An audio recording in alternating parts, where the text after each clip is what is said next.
What is up, everybody? Welcome back to a brand new video, and in this video I'm going to be going over the best car in every class in GTA Online. So let's get straight into it, starting off with Sports Classic. Starting off this video, we have the Sports Classic category, and I'm going to have to give this one to the Pegassi Toreador, which has a pretty decent top speed, and it also goes for $4,250,000. And like I was saying, it does have a pretty good speed, especially with the boost. Its machine gun's also pretty good. Does a lot of damage compared to something like the Night Shark. And it also has like the best missiles in the game, along with the Deluxo and I think Scramjet. And it can also take 4 missiles before exploding. So I honestly think that this is one of the best, if not the best, weaponized vehicles in the game.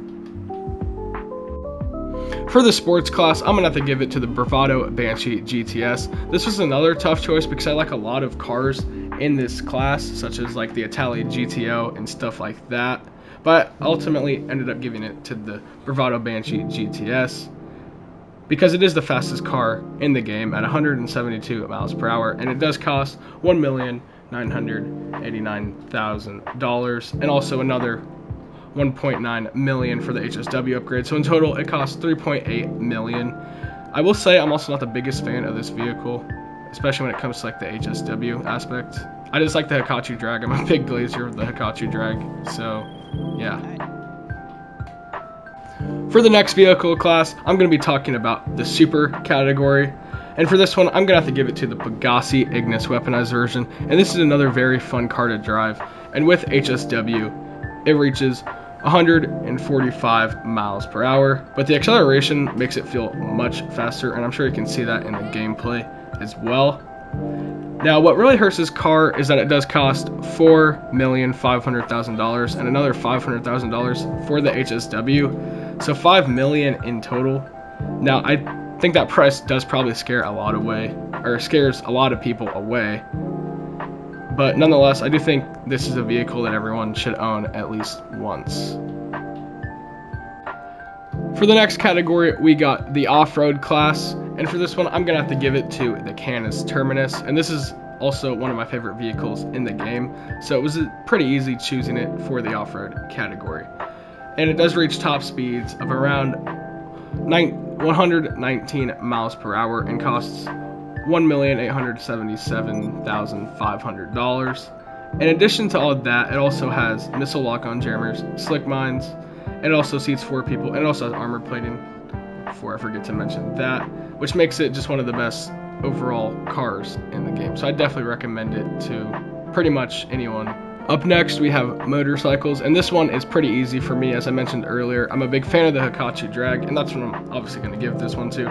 So the Hikachi drag costs $976,000 and $1,450,000 for the HSW upgrade. So in total, this bike costs $2,426,000. So with the HSW upgrade, this bike reaches around 157 miles per hour, which I believe makes it like the 4th or 5th fastest car in the game, or I guess I should say vehicle in the game.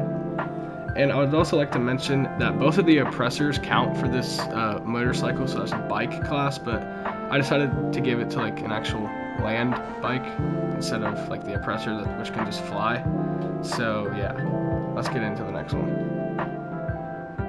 For the muscle class, this was another tough choice for me, but I'm gonna have to go with the Vigero ZX. I'm not too big of a fan for muscle cars, by the way, in GTA Online, but I just think that this is probably the best one. So it does come in at $1,947,000 with an additional $550,000 HSW upgrade.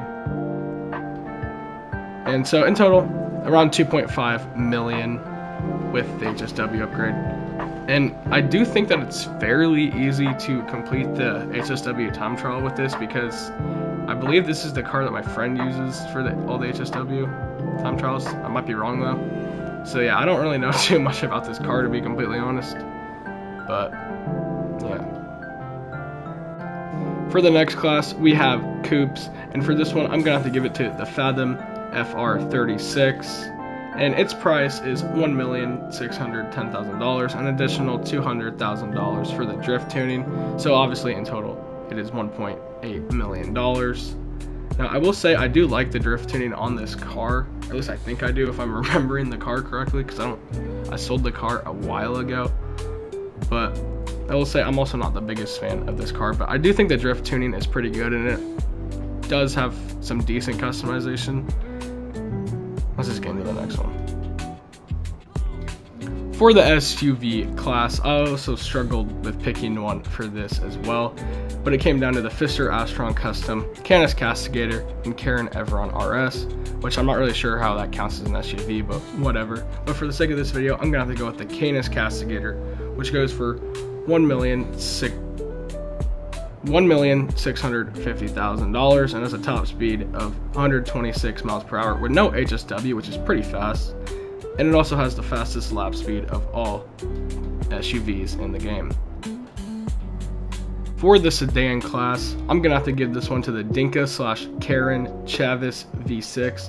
Now this sedan will run you $1,420,000, which is a pretty normal price for cars nowadays, with the top speed only being 115 miles per hour. I will say there are faster cars in the sedan class, but this one does have the fastest lap time, and it also has some pretty decent customization. For the final vehicle class on this list, we have compact, which I'm going to have to give this one to the Brizio, which the top speed is 132 miles an hour with HSW, which makes it the fastest compact car, but that's fairly slow for having HSW. And it does sell for only $155,000, but the HSW upgrade is $1,097,000, which is a lot. So in total, it costs $1,252,000. It also has some decent customization and overall some pretty good value, but I don't really know if I'd recommend it just because it's a compact car and it's not that fast. Thank you guys so much for watching the video, and let me know if I've left out any classes. I know I didn't get helicopters or planes, but I also don't really know if that 100% counts as a class of vehicle. I mean, I guess it kind of does, but I'm pretty sure I covered all the main ones, at least for the land vehicles, like the coupes and everything. But I also didn't include like service or utility because I feel like that'd kind of just be a waste of time. But anyways, thank you guys so much for watching, and I'll catch you in the next one. Peace out.